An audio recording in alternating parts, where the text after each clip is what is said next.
Cellphone! First question. Ay, settle down muna. Are you guys ready? Okay. First question, Joel San Juan. Sir, ano pong nangyari Mads. Ano pong nangyari sa PI po? Nag-file lang po ang ating Vice President. Nag-submit lang po siya ng kanyang counter affidavit laban din sa complaint na inihain ng NBI.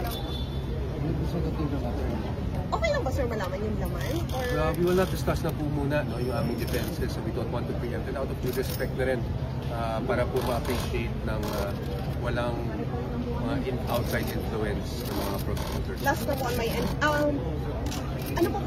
Humarap si BP ngayon na hindi naman ine-expect. May we know the reason po? Consistent lang naman po ang ating Vice President. Parati naman po yung sinasabi noon na haharapin naman talaga niya sa mga tamang venue, no? Yung mga binabatong mga accusations laban sa kanya, which ginawa niya today. Ex-Ka Domingo. Oh, is it good? Mike. Bobo. How important is it for you to show that you are here as no comment? Ma'am? The lawyers will answer. Sinabi naman niya Atty. Coa kanina na gusto pakita ng ating presidente na talaga namang ito pa rin yung sinabi niya noon na harapin niya yung mga paratang laban sa kanya. At ito na nga yung matatataw ngayon. Dahil na unang araw ng preliminary investigation, siya ay nagpapila agad, nagpapili ng kanyang counter affidavit na nilalakad na nga ng mga kanyang mga dahilan kung bakit dapat hindi pagpatuloy at may kusuro na lamang yung mga paratang reklamo laban sa kanya. Justice Secretary Remulla earlier said hours before you arrived said that he guarantees the due process for the Vice President. How confident are you with the statement given that the Vice President has repeatedly mentioned that due process was not given in previous instances, not only to her but to her allies as well?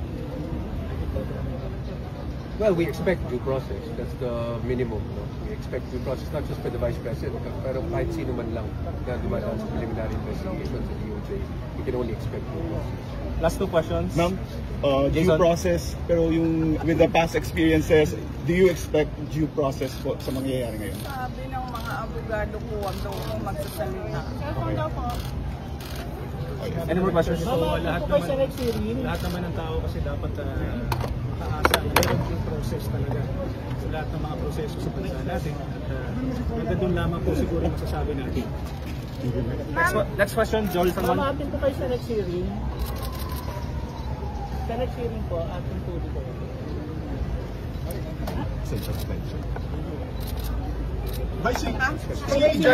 Justice Hernando was a bit... Pag wala ang mga lawyers ko pero hindi ako makapagsalita kasi nandito. Justice Hernando paid a visit to PG kanina. Was there any communication before that? Today, just right now? That's the first time we're hearing this. We cannot comment. Last question, Luisito Santos.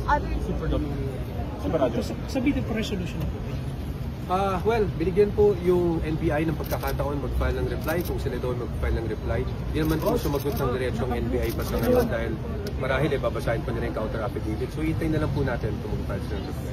Last question. Other topics, sir, regarding reaction ng po ni VP dun sa naging pagtangkang paghain ng impeachment complaint against BBM kahapon ng Duterte. Ako, I cannot comment on that. Si VP, I will not comment on that dito kasi sabi ng mga lawyers ko, wag daw akong magsasalita. Any more questions? Next BI or next hearing pala? May next setting po tayo. Ayon sa unang pinigay nila sa amin na sa pila for May 16. So yun po yung huling, yun po yung next na setting natin. Atin po si VP.